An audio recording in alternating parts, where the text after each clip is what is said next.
capítulo 1, a partir do versículo 1. Diz assim, ó: Palavra do Senhor que foi dirigida a Joel, filho de Petuel. Ouvi isto, vós, anciãos, e escutai todos os moradores da terra. Aconteceu isto em vossos dias, ou também nos dias de vossos pais?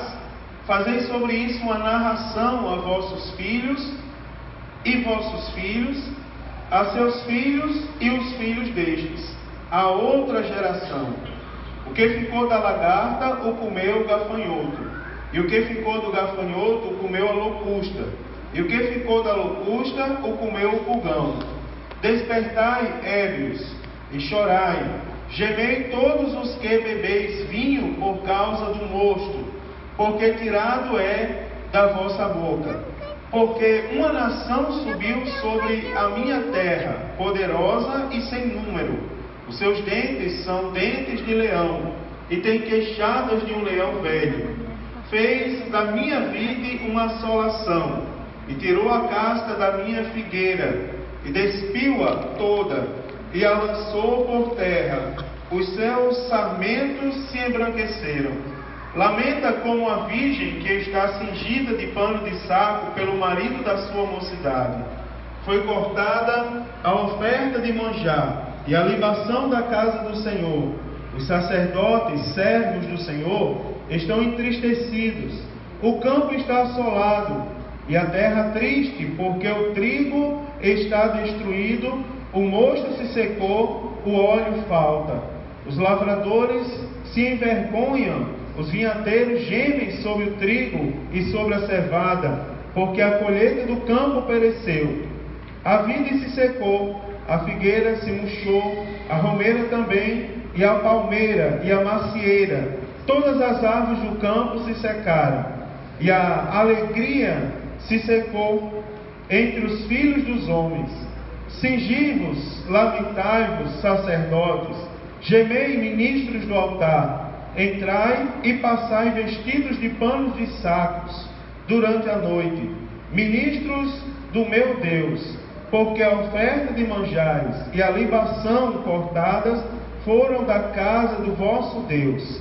Santificai um jejum, apregoai um dia de proibição, congregai os anciãos e todos os moradores desta terra na casa do Senhor, vosso Deus, e clamai ao Senhor.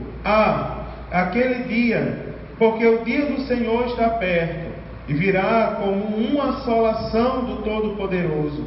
Porventura, o mantimento não está cortado de diante de vossos olhos? A alegria e o regozijo da casa do nosso Deus? E a semente apodreceu debaixo dos seus torrões, os celeiros foram assolados, os armazéns derribados, porque se secou o trigo. Como geme o gado, as manadas de vacas estão confusas, porque não tem pasto, porque os rebanhos de ovelhas são destruídos. A ti, ó Senhor, clamo, porque o fogo consumiu os pastos do deserto, e a chama abrasou todas as árvores do campo. Também todos os animais do campo brotaram a ti, bramam a ti, porque os rios se secaram e o fogo consumiu os pastos do deserto. Amém, irmãos? Meus amados, eu estava aqui pensando, e eu vou começar resumindo um pouco do que a gente falou na terça-feira passada. Nós começamos a falar sobre o livro do profeta Joel, e nós falamos um pouco, comentamos juntos um pouco acerca do contexto em que o livro do profeta Joel foi escrito. Esse livro foi escrito, irmãos, numa época em que o povo de Deus estava, os irmãos observam da leitura que nós fizemos lá no versículo 20, que o povo de Deus estavam assolados, estavam entristecidos. A alegria foi tirada do meio deles. Os irmãos observam, irmãos, aonde está a nossa alegria? A nossa alegria está na presença do Deus que nós servimos. Nós acabamos de comentar de 3 dias onde nós nos alegramos muito, né? Fazia já algum tempo que eu não cantava. Ontem eu cantei e dei mais uns pulos, né, irmão? Eita, coisa boa, né? A nossa alegria está na presença de Deus. Agora você imagina que a alegria do povo na época de Joel foi retirada. A alegria foi tirada do meio do povo de Deus por alguns motivos. Primeiro, porque eles não podiam cultuar Deus no templo. Eles não tinham mais mantimento, porque o gafanhoto havia consumido tudo. E o que ficou, secou. E o que secou, pegou fogo e acabou com tudo. Os irmãos observam que a Bíblia diz assim, que o fogo consumiu os pastos do deserto. Você observa, quem está no deserto, eu imagino que a maioria dos que aqui estão nunca foram no deserto. Mas a gente sabe, né, do nosso conhecimento secular simples, que no deserto faz muita sede, né? Durante o dia é muito quente. E você imagina que nos filmes e nos livros de geografia, quem está no deserto procura um manancial de água. Agora você observa que o manancial de água, a Bíblia diz que o fogo consumiu. Os pastos do deserto foram consumidos pelo fogo. Ou seja, a esperança no meio da assolação, inclusive, foi abolida. O fogo consumiu e acabou com tudo. Nós aprendemos aqui, irmãos, que Joel significa o Senhor é Deus. E nada melhor do que chamar alguém por nome do Senhor é Deus, para chamar a atenção do povo de Deus. Por quê? Nós aprendemos aqui também que, na verdade, o profeta Joel, ele não estava só documentando para gerações futuras saberem que o povo de Israel um dia foi atacado por uma praga de gafanhoto e secou a palha e queimou tudo. Não era simplesmente um aviso, uma contação de história. Joel, ele vem como profeta da parte de Deus para dizer ao povo de Deus que o que estava acontecendo era o juízo de Deus. Por quê? O povo de Deus estava se envolvendo com a variedade de deuses que rodeavam a sua terra. E nós chamamos a atenção dos irmãos. Quando os remidos do Senhor dão as costas para Deus, o juízo é imediato. E já tem aviso na Bíblia Sagrada. Quem está na campanha da leitura da Bíblia, né? Pensa que eu esqueci, não esqueci. Quem está na campanha da leitura da Bíblia, certamente passou pelo livro dos Juízes. O livro dos Juízes é um grande exemplo do livro do profeta Joel. Por quê? O livro dos Juízes é uma narração de vários homens e mulheres, de momentos históricos, envolvendo personagens principais, que podem ser homens e mulheres, que apostataram da fé. E a consequência da apostasia era que Deus tirava a sua mão, né? E triste do homem ou da mulher que Deus tira a mão. Ele está ali protegendo, guiando, mas em determinado momento ele tira a mão, deixa de, não, você não me quer mais como Deus, então deixa para lá. E a história diz que quando Deus tirava a mão, as nações opressoras oprimiam o povo de Deus, até que eles clamassem e Deus levantasse um homem ou uma mulher que tinha o nome de juiz, e esse homem, a qual se dava o título de juiz, né, de julgar o povo de Israel, e este homem ou essa mulher guiava o povo de Deus a prevalecerem contra os opressores. O livro dos Juízes a gente resume com 4 palavras: opressão, né? Apostasia, apostasia, primeira palavra, depois opressão, arrependimento e livramento. Quando o povo apostatava, os inimigos prevaleciam. Quando o povo clamava, Deus levantava um homem ou um juiz, né? Quando o povo se arrependia, e livrava o povo de Deus da mão dos opressores. Quem olha a Bíblia Sagrada diz isso ficou na época dos juízes. Mas aqui no livro do profeta Joel, centenas de anos depois dos juízes, a gente vai ver que já o povo voltando do cativeiro, né, lá da Babilônia, a gente vai ver que essa história não ficou na época dos juízes. O profeta Joel, ele chama a atenção, e nós falamos semana passada que ele chama a atenção dos que estavam embriagados. E é o único pecado que ele coloca na Bíblia Sagrada, a embriaguez. Ele diz: vocês que procuram vinho por causa do mosto, ou seja, procuram vinho para se embriagar, é por causa de vocês que a nação agora está sendo assolada por uma praga de gafanhoto. E a Bíblia diz assim, preste bem atenção, que essa praga de gafanhotos era numerosa como uma grande nação, e que os gafanhotos tinham queixadas de um leão velho. Ou seja, as presas até escapam de um leão novo, né, que não tem experiência. Vai lá, morde e foge. Agora, de um leão velho, que já tem a queixada ali formada, dificilmente alguém escapa. Era um aviso dizendo, por causa dos que se embriagam, a nação inteira sofre. É por isso que nós temos que cuidar da nossa igreja, irmãos, e ter sempre em mente que Deus ama o pecador, mas Deus aborrece. O pecado não se junta, não tem jeito. O pecado não consegue conviver, irmão, com a glória de Deus. Deus ama o pecador, mas Ele aborrece o pecado. O pecado não é bem-vindo no meio do povo de Deus. E nós temos que lutar contra isso.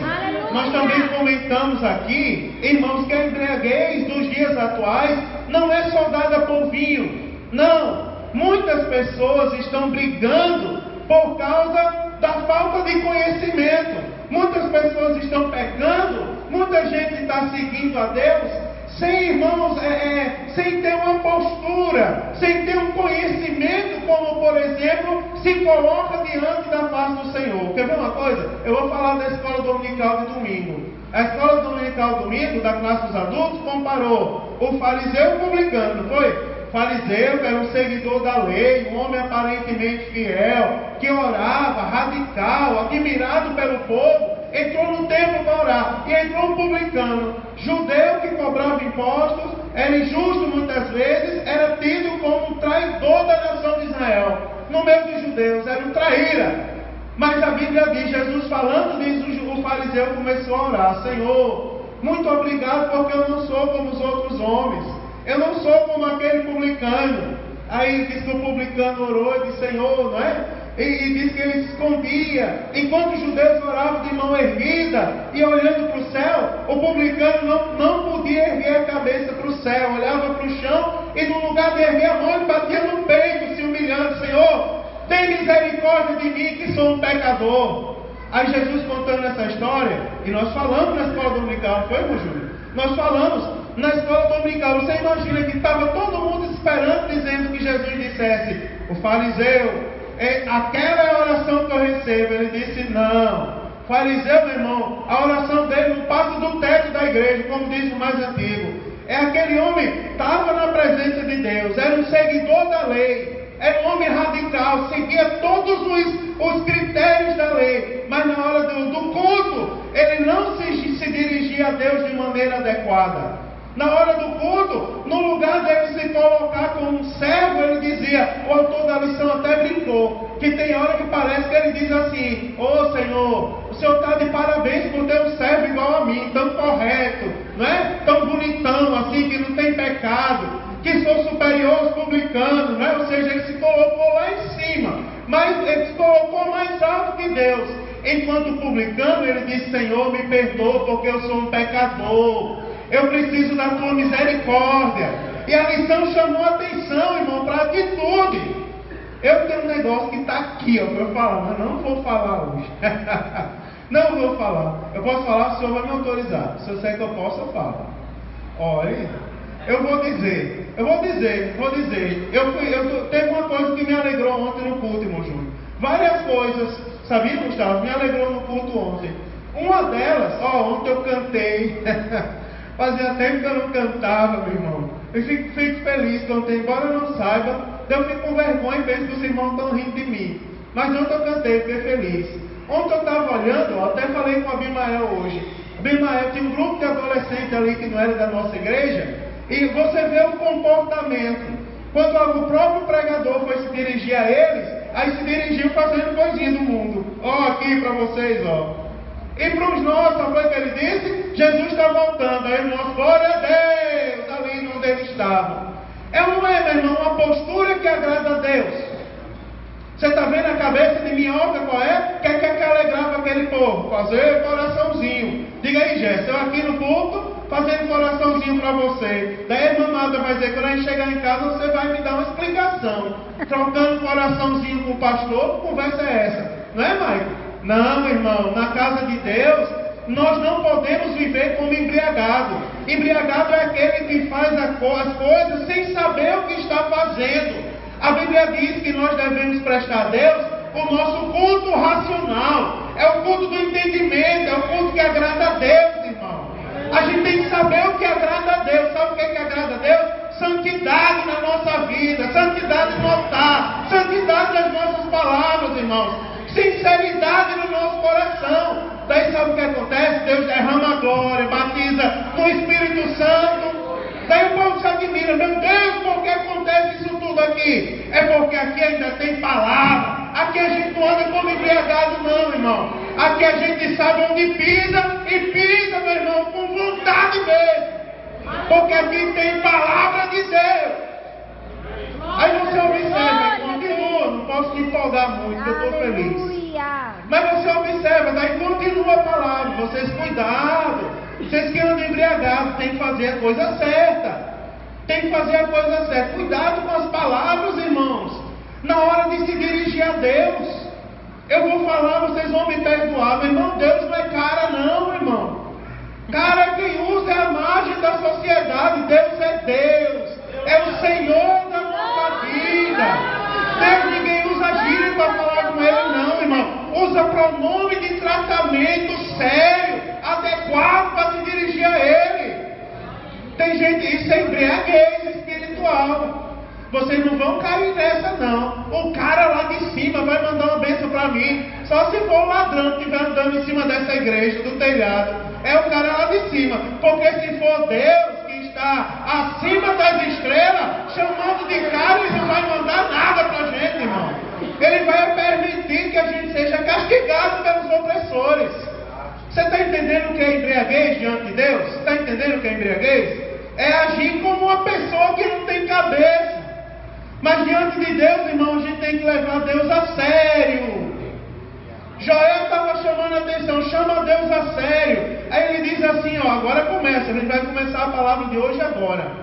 Versículo de número 7, diz assim, ó. Aí, preste bem atenção, eu vou justificar que eu estou certo. Peraí, deixa eu tomar água hoje, que acabou a voz.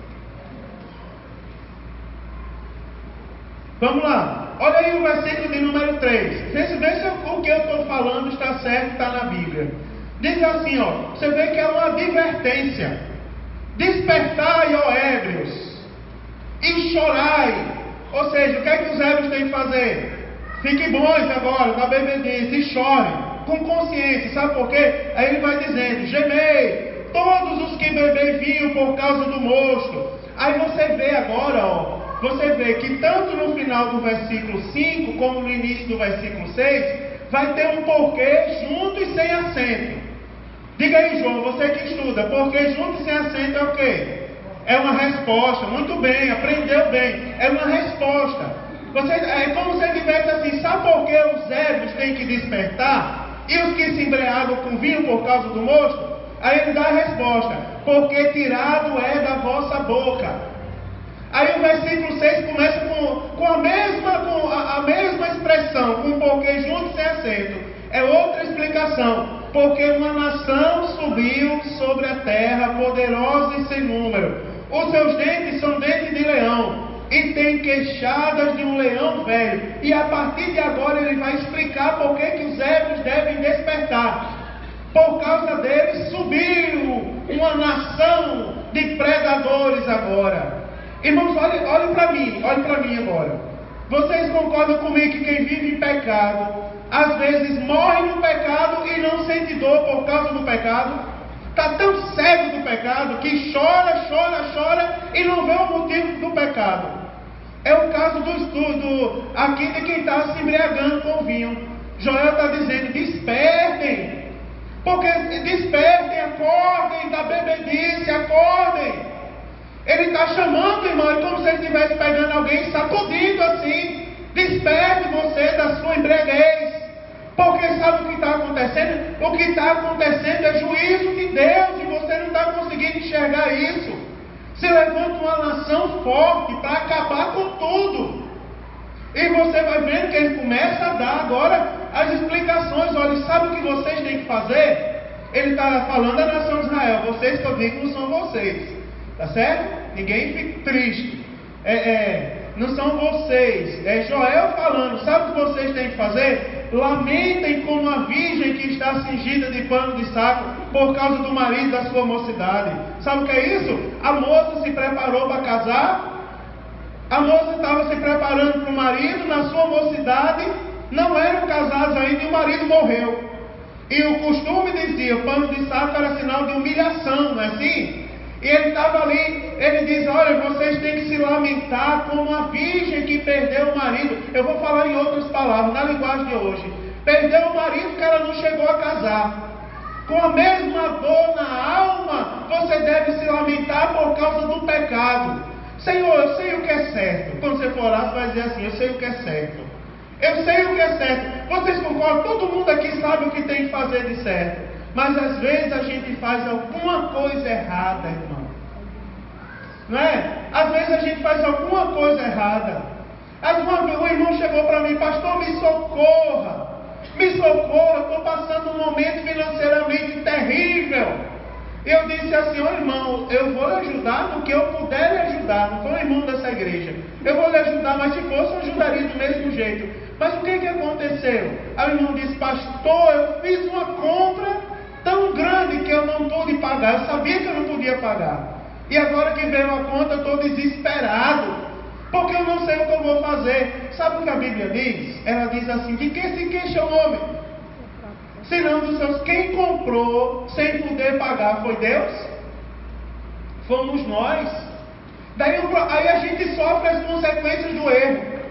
Daí Joel está falando para esse tipo de gente. Eu estou dando um exemplo diferente para vocês entenderem. Se lamentem dos seus próprios pecados. Se lamentem como uma moça, não é? Chora vestida de pano de saco, humilhada, porque perdeu o marido que ela não chegou a casar com ele. Para você ver o grau, irmão, como era sério o que Joel estava dizendo. Irmãos, nós temos que ter assim lamento pelo pecado. A gente sabe, irmão, todos nós sabemos qual é o nosso pecado que nos afasta de Deus. Olha, a Bíblia diz que o homem que abre a sua boca e diz que não tem pecado, ele é um mentiroso. E os mentirosos não herdarão no reino de Deus. Você imagina, irmãos, eu tive um pastor, desse pastor que eu choro quando eu lembro dele, que ele uma vez numa reunião de obreiros, ele disse assim, quem de nós não tem iniquidade?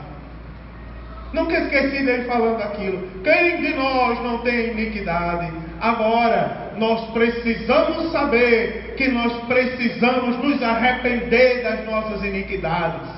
É o que Joel está dizendo. Dobre o seu joelho e diga, Senhor, não estou conseguindo me libertar dos palavrões. Passa a escova celestial nos meus dentes para purificar a minha boca de uma vez por todas. Parece palavra de louco, de fanático, mas não é, irmão. No céu não entra pecado, fadiga, tristeza, nem dor. Não é assim? Não é que diz, não é que canta, o autor da harpa. Então a gente tem que ser como o profeta Joel, irmão. Passa um sabão de coco santo na boca. Isso não é coisa de pastor louco ultrapassado, não. Isso é coisa, irmão, de quem entende a voz de Deus, que está escrito na sua palavra. Lamentar, e ele diz mais, no versículo 9, eu vou falar uma coisa, por causa da iniquidade, todo mundo sofre. Me diga uma coisa, irmão, eu vou falar uma coisa para você. Você imagina que as crises que o mundo sofre aí não é por causa do pecado? Você nunca parou, você nunca pensou sobre isso? Você nunca viu ninguém roubando ou não deveria roubar? É ou não é pecado isso? Por causa do pecado de uns, a multidão sofre. Você imagina, se não tem dinheiro para pagar os impostos, se não tem emprego, a casa de Deus não vai ter oferta. Era o que estava acontecendo, Foi cortada a oferta de manjar e a libação da casa do Senhor. Os sacerdotes, servos do Senhor, estão entristecidos. Irmão, veja a situação terrível. acabou a alegria da igreja. Acabou, o pecado era tanto. Você imagina, até os sacerdotes eram coniventes, irmãos, com o pecado do politeísmo, da adoração a vários deuses. Por causa da alegria, da falta de alegria no templo, acabou. Aliás, por falta da oferta de manjar e da libação, os sacerdotes, servos do Senhor, estão entristecidos. Diga aí, ou não é a presença do Espírito Santo de Deus a grande motivação para a gente estar na igreja? A alegria dos nossos cultos, sentir na alma. Eu estava lembrando, irmão Daniel, ultimamente eu estou chorando muito. Eu tenho certeza que eu estou envelhecendo. Tenho certeza, meu irmão, que eu estou envelhecendo. Mas só quem tem experiência de Deus com Deus sabe o que é isso. Você imagina, irmão, você de joelho e você sentir um toque nas suas costas, dizendo: não temas porque eu estou contigo. Não é qualquer pessoa, meu irmão. Eu estava lembrando disso agora. Você imagine você perder a chance de sentir essa alegria por causa do pecado. É por isso que Joel está conscientizando o povo. As coisas erradas, as consequências erradas vêm por causa dos seus pecados. E ele segue dizendo, versículo 16, diz assim: o campo está assolado.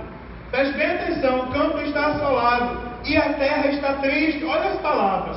O campo está assolado, a terra está triste. Olha que coisa interessante, porque o trigo está destruído, o mosto se secou. Você imagina que agora, no lugar de ter palavras de ânimo, a Bíblia diz assim, que nós somos templo e morada do Espírito Santo, e na presença do Senhor a fartura de alegria, abundância de contentamento. Significa que se Deus habita no nosso coração, nós somos pessoas o que, irmãos? Felizes, extremamente felizes. Não são as circunstâncias desse mundo que vão tirar a nossa alegria. Está escrito na Bíblia Sagrada. Agora você imagina as palavras do versículo 10. Preste atenção. As palavras do versículo 10. Assolado, triste, destruído e seco. Olha a situação daquela época. E nos primeiros versículos, o versículo 2, ele diz isso assim: ouve isto, vós anciãos, e escutai todos os moradores da terra. Aí ele diz, aconteceu isso nos dias de vocês? Aconteceu isso nos dias de vocês? Daí ele diz, versículo 2, ou também no dia dos vossos pais? Aconteceu isso? Aí ele diz, pois então, faça disso uma narração.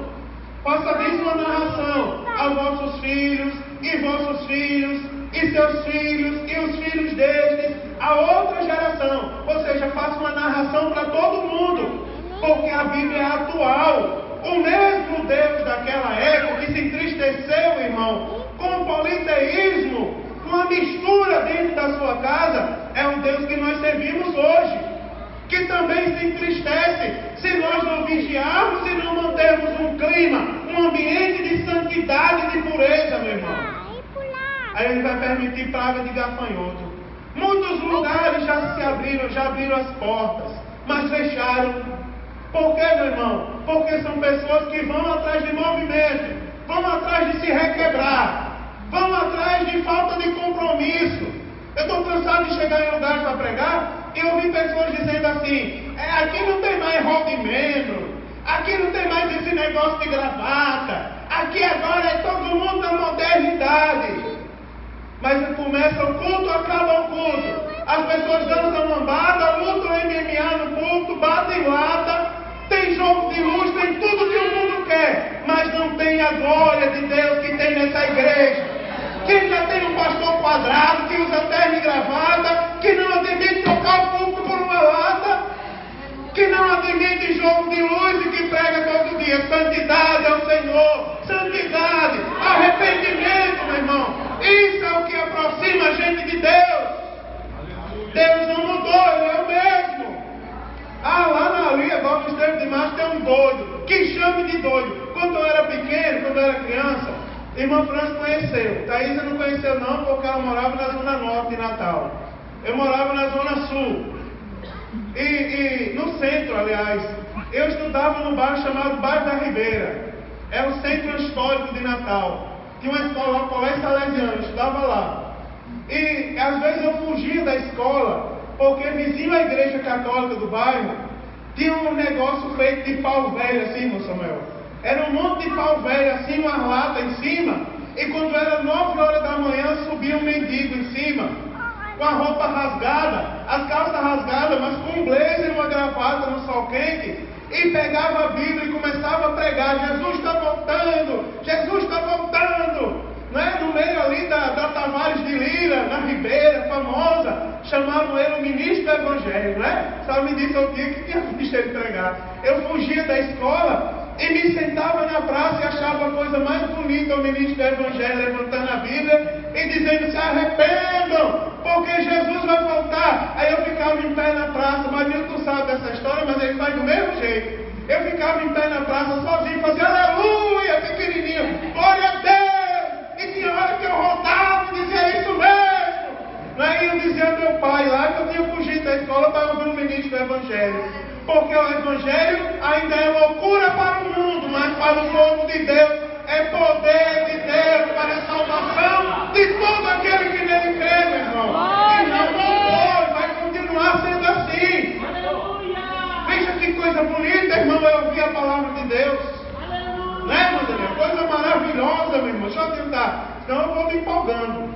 Olha, o campo está assolado, a gente já falou aqui. Agora olhe, como estão os lavradores. O versículo de número 11. Preste bem atenção, os lavradores se envergonham, irmãos. Sabe, vocês não sabem, eu não vou chorar. Vocês não sabem como é difícil você plantar e não colher. Cheguei na casa de irmã Deusira essa semana. Tem uns pés de milho tão bonitos lá. E ela me disse mais, toda orgulhosa: é milho doce. Né? No tempo do milho está todo mundo convidado, irmão. Quando começar a sair as espigas ali, vamos comer milho assado, fazer um fogo na casa de irmã Deusira para assar milho na brasa. Né, Daiane? Tu sabe o que é isso? Né? Lá de nós. Então comer, meu irmão, desse jeito, né? Aí tem um monte de pé de mandioca, né? Aqui na macaxeira lá no Nordeste. Aipim, né? Vocês chamam aqui. Lá um monte, eita, coisa bonita. Irmã Deusira toda feliz: se prepara, pastor. Quando der a época, vamos comer. Não é, senhora disse? Me prometeu, Thaís. Estamos aí na bênção. Ô, glória! Aí me prometeu. Agora você não imagina como é triste o lavrador plantar e não ter a oportunidade de colher. Porque para plantar ele tem trabalho. Ele planta na esperança. Oh, meu Nordeste! Onde o povo planta, meu irmão, cai uma chuvinha, daí os velhinhos saem com a latinha de milho, enterrando assim, fazendo assim, juntando com o pé areia, pedindo por tudo quanto é mais sagrado para que Deus mande chuva. Aí cai uma neblinazinha, daqui a pouco para de chover. Você não imagina a tristeza daquele povo. Triste, meu irmão. Tem uns que choram, mas vão por joelho pedir a Deus. Essa semana eu vi uma notícia no jornal que me deixou tão emocionado. É que botaram no jornal, Sidney, os cientistas estão dizendo aí que a partir de 2020 vai chover 10 anos regularmente no Nordeste. Você não imagina como isso alegra meu coração. Muito, meu irmão. Você não imagina como isso é uma notícia preciosa para quem conhece o povo que precisa disso. É uma tristeza plantar e não colher. Olha o que é que diz a Bíblia Sagrada: os lavradores se envergonham, irmão, porque o trabalho foi desperdiçado. Imagina aí, olha aqui, eu vou exemplificar na Bíblia Sagrada, não vai falar do Nordeste não, então daqui a pouco eu estou fazendo verso aqui, né? Daqui a pouco eu estou rimando aqui com os irmãos, mas esse não é meu objetivo. Olha só, é assim, irmão, é um trabalho desperdiçado. Você lembra dos profetas de Baal na Bíblia Sagrada? Lembra dos profetas de Baal? Que o profeta ali diz assim: olha, clame mais alto, chame mais alto, pode ser que seus deuses estejam ocupados. Chame mais alto. E diz que eles começavam a clamar, a se retalhar, né, a gritar, a se debater todo, e o Baal não respondeu nada. Você imagina a gente dessa forma. Irmão, pense nisso, imagine você dessa forma. Eu vou falar uma frase aqui, ó, tem tempo que eu não falo. A unção ainda faz a diferença. Glória a Deus. Faz ou não faz, irmão? A unção, a palavra pregada com unção. Eu vou citar o nome de um irmão aqui, irmão Júnior, que vocês conhecem, mas não é por maldade. Você já viu o irmão Valfrido pregando? Não tem ciência, irmão Carlos. Ele não conhece metade do que a gente conhece da Bíblia. Não tem ciência. Não tem conhecimento. Mas ele lê ali, ó. Jesus ia passando, ia chegando lá em Naim. E lá vem, né, o cortejo dali. Deus dá uma mensagem a ele bonita. Daqui a pouco ele solta o microfone, né? Daí sai andando no meio da igreja. Deus recebendo, né? E a igreja glorificando. Não é uma coisa bonita, irmão? A unção ainda faz a diferença. Agora você imagina você clamar, se retalhar, se debater e não acontecer nada. Pense aí. Veja o que é que o pecado pode fazer com a gente, irmãos. Pode transformar a gente num jarro. No lugar de vaso, a gente vai ser jarro agora. Não é?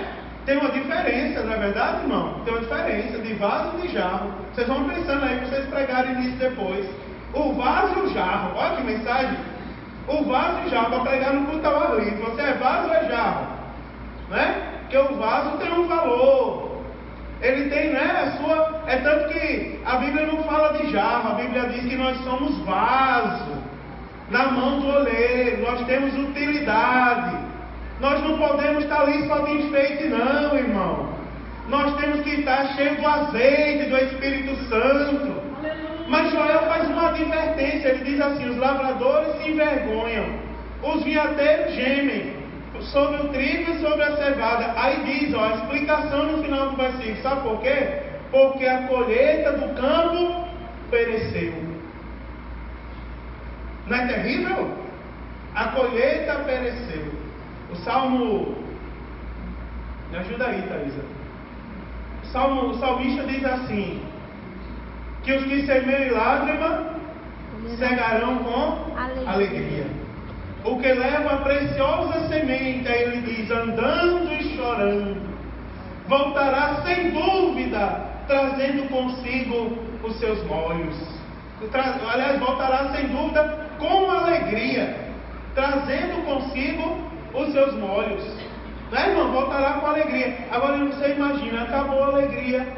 Acabou a alegria. Porque o campo está assolado, os lavradores estão trabalhando em vão. Agora diz assim, ó, a vide se secou, a figueira se murchou, a romeira também, e a palmeira e a macieira. Ou seja, não restou nada. O gafanhoto tragou com tudo. O pecado, meu irmão, arruinou tudo. Veja que coisa terrível. E diz assim, ó, e a alegria se secou entre os filhos dos homens. Agora está todo mundo triste por causa do pecado, irmãos. Vamos lá, o versículo, eu vou parar no pecado não, para você não sair daqui triste com raiva de mim. Agora eu vou destacar 4 coisas aqui no versículo 13. Primeiro, ele diz assim, ó, cingi-vos e lamentai-vos, sacerdotes. Não está falando só dos obreiros não, irmãos. A Bíblia não diz, vós sois nação santa, sacerdote, né, povo adquirido, não é assim? Todos nós, agora o véu do templo se rasgou. Agora ninguém precisa de mim para mediar você na oração, não. Todos nós podemos dobrar o nosso joelho e orar a Deus. Ou seja, isso é ofício o quê? Sacerdotal. Vocês devem lamentar. Vamos lá, vamos pegar 4 coisas aqui. Ele diz assim, ó: gemei, ministro do altar, entrai e passai. Vou parar aqui só. Cingi e lamentai-vos, sacerdotes. Gemei, ministro do altar. Ou seja, irmãos, nós devemos chorar por causa dos pecados. Irmãos, olhe para mim. Você quando ora a Deus, você ainda diz assim: Senhor, me perdoa dos meus pecados? Você ainda reconhece isso, irmãos? Você ainda reconhece isso? Você precisa se libertar dos pecados, não é? Senhor, me perdoa pelas minhas iniquidades. Se chegar a Deus, irmão, pedindo ajuda a Deus, socorro a Deus. Joel está dizendo: lamentai-vos, vocês têm que se lamentar. A segunda coisa, ele diz assim, ó: entrai e passai, preste bem atenção, entrai e passai vestidos de pano de saco. Sabe o que é pano revestido de pano de saco, irmãos? Diz respeito ao chorar na presença de Deus, a humilhação diante de Deus, irmãos. Irmãos, faz quanto tempo você não chora na presença do Senhor? Faz quanto tempo? Irmão, eu acredito que na nossa igreja aqui não tem mais. Aqui não tem mais. Para a glória de Deus. Deus seja louvado por isso. Mas tem lugares que a gente vai, quando Deus está usando o irmão, tem 2, 3 que estão rindo do irmão para ser usado. Quando vê alguém chorando, eu cheguei numa igreja, e quando eu chego que eu tenho algum irmão com apelido, eu trato logo de cortar. Como é seu nome? Fulano. Pronto, seu nome é Fulano. Eu cheguei aqui nesse setor, me apresentaram irmão Chuchu. Todos vocês conhecem irmão Chuchu. Daí eu disse, irmão Chuchu é do Beto Shalom. Pode ir lá agora que ele está na porta, cuidando da igreja. É um grande obreiro da igreja. Só que chamava o irmão Chuchu pelo apelido. Ó, pastor, eu quero apresentar o seu irmão Chuchu. Cuida da igreja como poucos. Eu disse, irmão Chuchu, você é uma bênção. Mas como é o nome do senhor? Ele disse Antônio. Eu disse, então a partir de agora seu nome vai ser irmão Antônio. E os irmãos estão de prova. Nem por brincadeira, quando às vezes ele vem aqui para o culto, eu chamo mais de irmão Chuchu. E várias outras coisas, irmão, a gente tem que cortar. Você tem chorado? Eu cheguei na igreja e tem um irmão chorão. Ah, pastor, o irmão chorão. Por quê? Porque tudo que ele faz, ele chora. Quer ver uma coisa? Aí o irmão chorão pegou a Bíblia e começou a cantar o hino 124 da harpa. Adorai o Rei do Universo. Aí quando chegou no refrão, todos juntos, aí, e o povo começou a rir, começou, meu chorando, é chorando mesmo, vive chorando. Aí eu disse assim, quando eu peguei o microfone a primeira vez para me dirigir àquela igreja, meu Deus, já vou ser antipático, mas é para o povo ver que a gente tem que ser santo. Eu digo, irmãos, vocês deviam estar clamando a Deus para sentir a glória de Deus, como esse irmão sente, quando canta o hino da harpa. Como é seu nome, irmão? Aí eu lembro que ele disse, meu nome é irmão Benjamin. Eu digo, pronto, a partir de hoje o nome do irmão é Benjamin, irmão. Eu não quero ninguém chamando esse irmão de irmão chorão. Eu quero os irmãos orando e dizendo, Senhor, eu queria chorar como irmão Benjamin. Faz quanto tempo, irmão? Está aqui o profeta Joel dizendo, se vista de pano de saco. Aí ele vai mais à frente e diz, durante a noite. O que simboliza a noite, irmãos? É o momento da aflição. É o momento, a Bíblia diz, o choro pode durar uma noite, mas a alegria vem ao amanhecer. A noite como sinônimo de tormenta, de momento difícil. Irmão, a igreja estava passando um momento difícil. O que é que Joel estava dizendo aqui? Vocês precisam voltar a chorar. Irmão, nós estamos chorando quando a gente escuta falar do céu. Quando a gente escuta falar que Jesus está voltando, né, irmãos? Derramar lágrimas, dobrar o joelho ali e dizer, Senhor, coloca lágrimas nos meus olhos de novo, Senhor. Me desprende das vaidades desse mundo, das coisas terríveis desse século, coloca lágrimas de quebrantamento no meu coração. Você sabia que eu peço isso a Jesus todo dia? Jesus, que não seque a lágrima dos meus olhos. Eu digo, irmãozinha, todo dia. Que não seque as lágrimas de quebrantamento dos meus olhos. Quando eu escutar falar que a tua presença está na igreja. Às vezes a gente não está nem sentindo, mas só de ouvir falar, irmão, alegra, não é? E emociona o nosso coração. Diga aí, irmã Juliana, naquele dia que a gente está bem aflito, que não sabe o que fazer. Daí você escuta, Mário Sérgio está no ambiente. Você chora mais. Coitado, Mário Sérgio, precisa tanto de ajuda como eu preciso.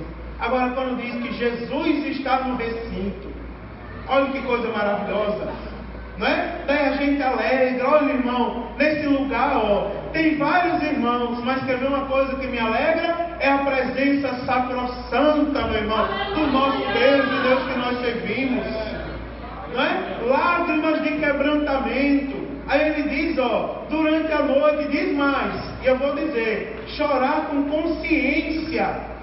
Eu acabei de falar do culto do entendimento. Olha o final do versículo, diz, porque a oferta de manjares e a libação foram cortadas da casa de Deus. Irmãos, vocês se contentam de sair da igreja da mesma forma que vocês entraram? Vocês se contentam de sair da igreja vazio e sair daqui seco, esgotado, de uma vez por todas?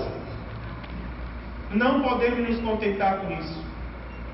Senhor, o gafanhoto veio e levou a minha paz.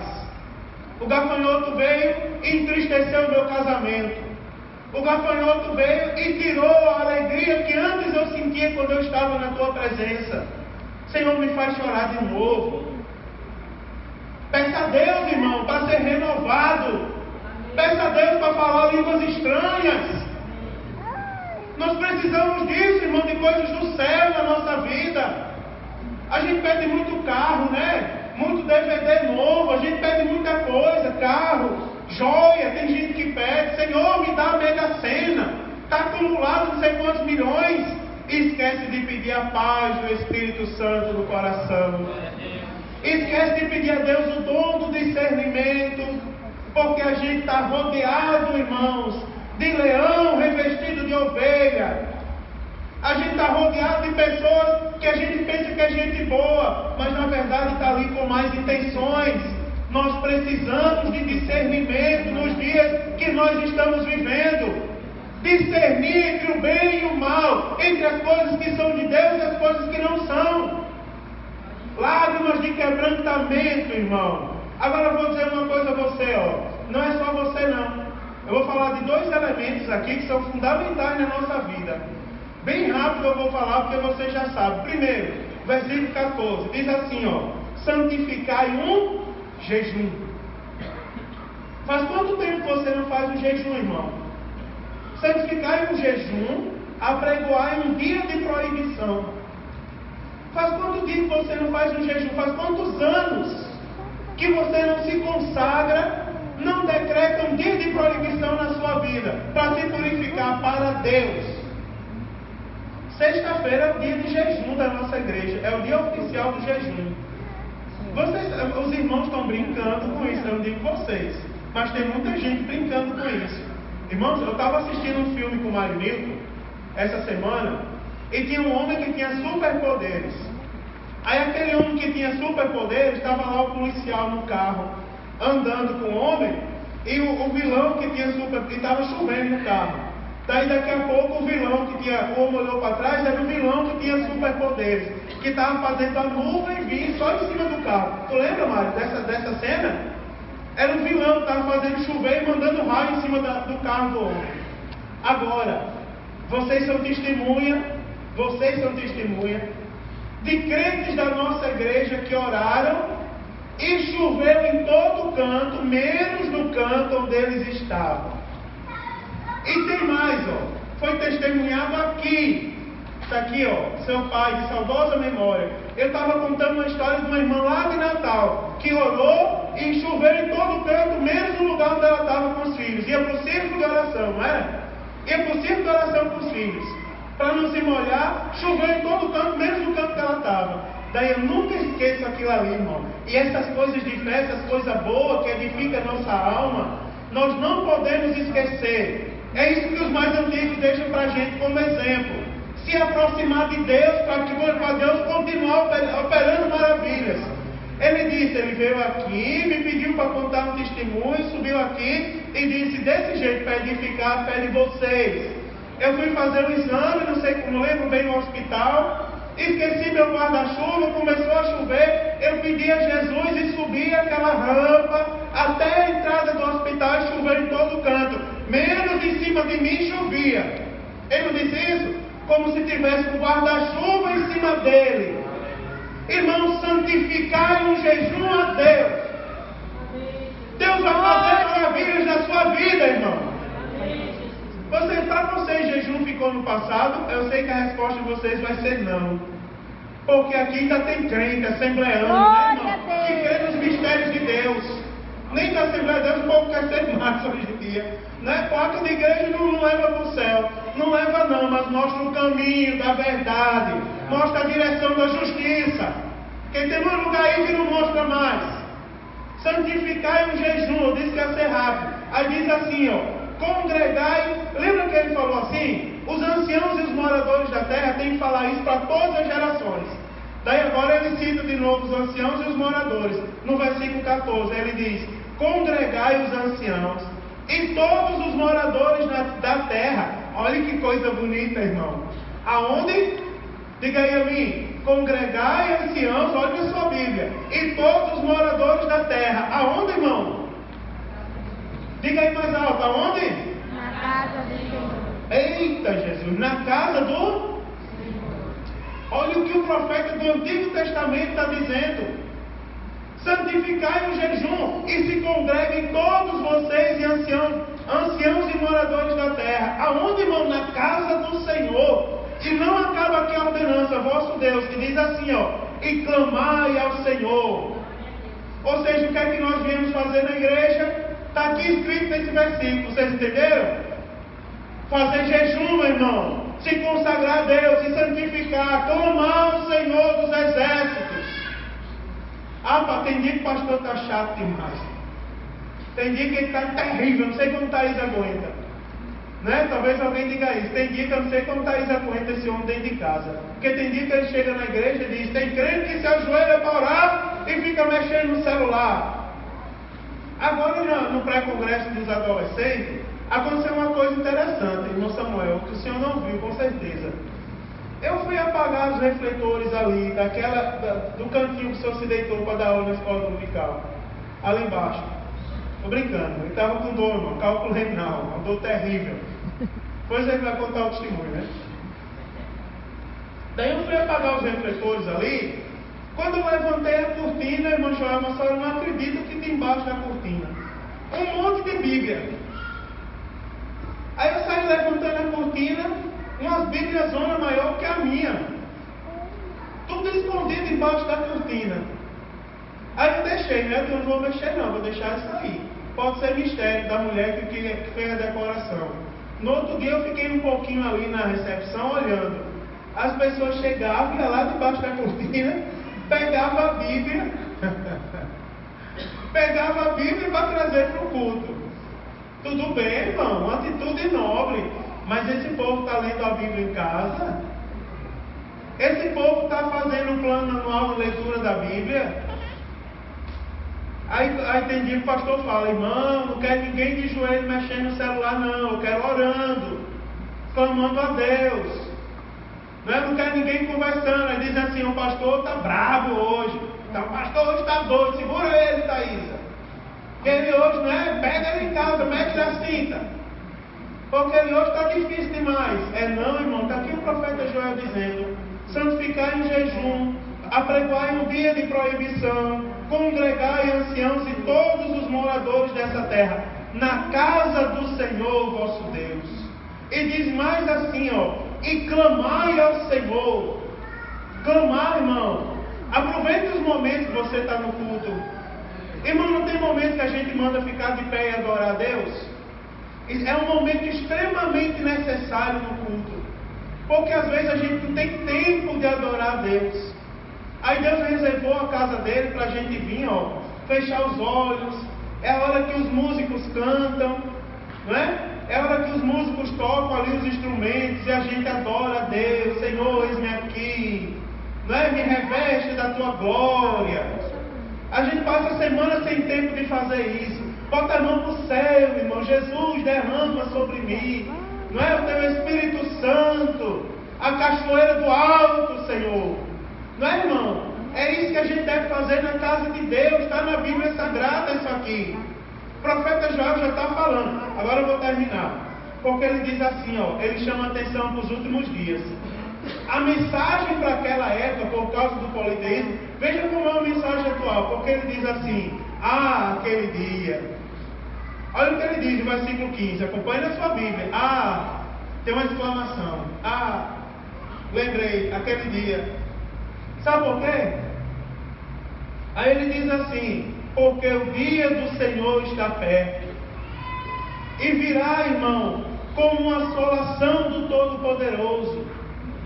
Ah, aquele dia, irmão, aquele dia está perto. Está se aproximando o dia de Jesus voltar, meu irmão. Está se aproximando o dia da trombeta tocar. Você espera esse momento, irmão, acontecer? Você espera? Porque eu saio de casa todo dia dirigindo meu carro, dizendo: Senhor, como será aquele dia? Será que eu vou estar dirigindo? Será que eu vou estar dormindo naquela hora, irmão Ney? Daí de repente eu vou sumir, eu fico pensando como vai ser aquele momento.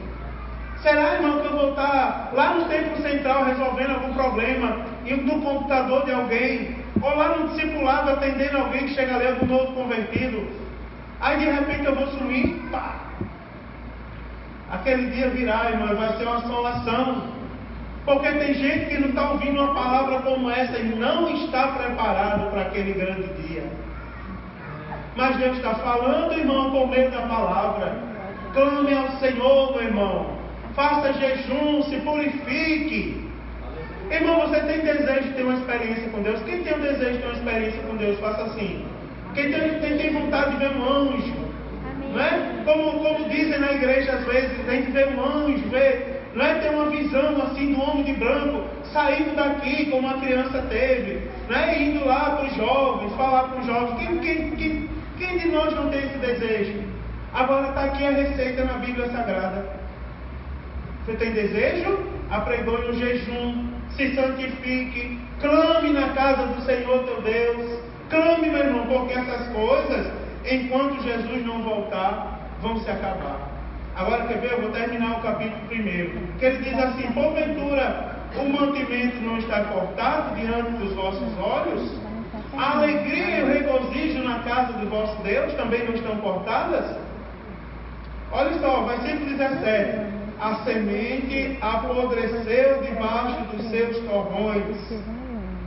A semente se apodreceu. A alegria foi retirada, irmãos. A semente apodreceu debaixo dos seus torrões. Os celeiros foram assolados. Os armazéns derribados, porque secou o trigo. Não tem mais trigo para colocar lá. Acabou o mantimento. Está todo mundo perdido agora. Aí ele vai falar, ó, como geme o gado. O gado está sofrendo. Aí ele diz: as manadas das vacas estão confusas, porque não tem pasto. Também os rebanhos das ovelhas estão destruídas. Aí o profeta de Deus, depois de plantar todo esse cenário terrível, aí ele começa a fazer uma oração. Olha que coisa bonita, irmãos. Depois da gente tomar conhecimento disso tudo, a gente deve orar no nosso benefício agora. Senhor, guarda a minha vida para eu não pecar contra Ti. Comece a dizer: Senhor, guarda os meus lábios para eu não pecar contra Ti. Guarda os meus pensamentos para eu não pecar contra Ti. Guarda as minhas atitudes, Senhor, para eu não pecar contra Ti. Meus irmãos, olhem para mim. Nós passamos 16 meses no Apocalipse falando aqui. Irmãos, quando a gente sente aflição, para onde a gente corre, irmãos? Os pés do Senhor Jesus Cristo. Aleluia. Irmãos, eu vou falar agora, mas aqui não tem, eu tenho certeza. Mas eu vou falar. Eu vou fazer como os pregadores mais novos. Ver o quentinho do céu agora. Tem alguém aqui, irmão, que está entristecido? Olha só. E está pensando em se desviar dos caminhos de Deus porque está entristecido? Tem alguém aqui, irmão, que está faltando alguma coisa e por causa da falta está dizendo assim: Senhor, agora eu vou cair de novo, eu vou voltar para o mundo de novo.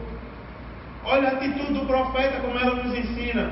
Depois dele tomar conhecimento disso tudo, irmão, tem coisa que a gente coloca na cabeça que não existe. Olhe para mim, em nome de Jesus, não existe. Tem irmão que diz assim: pastor, todo mundo está falando mal de mim naquela igreja. E você olha para um lado e para o outro, quem é que está falando mal daquele cidadão?